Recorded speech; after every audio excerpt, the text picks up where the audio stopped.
Bienvenue au musée de Denain, laissez-moi vous ouvrir les portes de ce magnifique bâtiment. C'est parti pour la visite! Nous voici à l'intérieur du musée municipal, un musée qui possède le label Musée de France.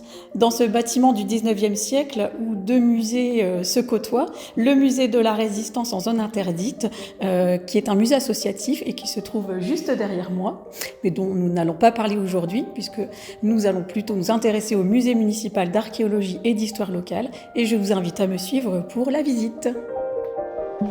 Après avoir monté quelques marches, nous arrivons dans le hall où on peut découvrir des œuvres de l'artiste roubaisien Rémi Coge, mais pas que. Alors je vous invite à poursuivre la visite. Suivez-moi! Voici la salle d'archéologie du musée qui expose divers objets issus des fouilles archéologiques des années 60-70. Qui va de la préhistoire jusqu'au Moyen-Âge. Et parmi ces objets, 3 sont intéressants, puisqu'il s'agit d'un vase campaniforme qui date de l'époque du cuivre, début de l'âge des métaux, une épée gauloise du 1er siècle avant Jésus-Christ et une épée viking du 9e siècle.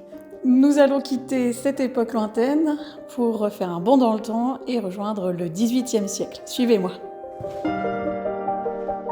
Des objets retrouvés lors du dragage de l'Escaut en 1961 ont permis de retracer l'histoire de la bataille de Denain qui s'est déroulée le 24 juillet 1712. Cette bataille importante pour la France de Louis XIV a permis de mettre fin à la guerre de succession d'Espagne.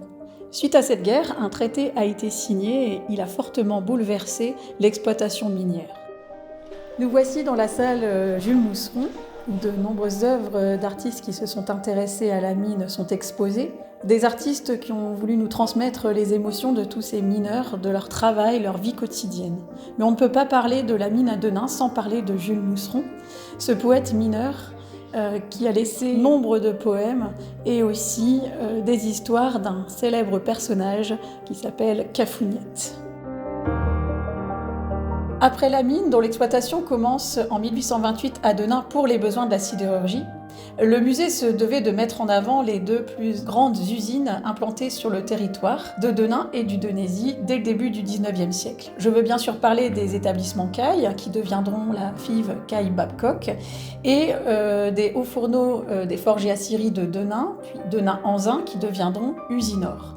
Malheureusement, ces 2 entreprises ont fermé dans les années 70-80, mais leur histoire est présente au musée. Alors évidemment, il y a encore plein d'autres choses à découvrir dans ce musée, alors n'hésitez pas à venir, il est ouvert le mardi, le vendredi et le samedi de 14h à 18h. On n'attend plus que vous.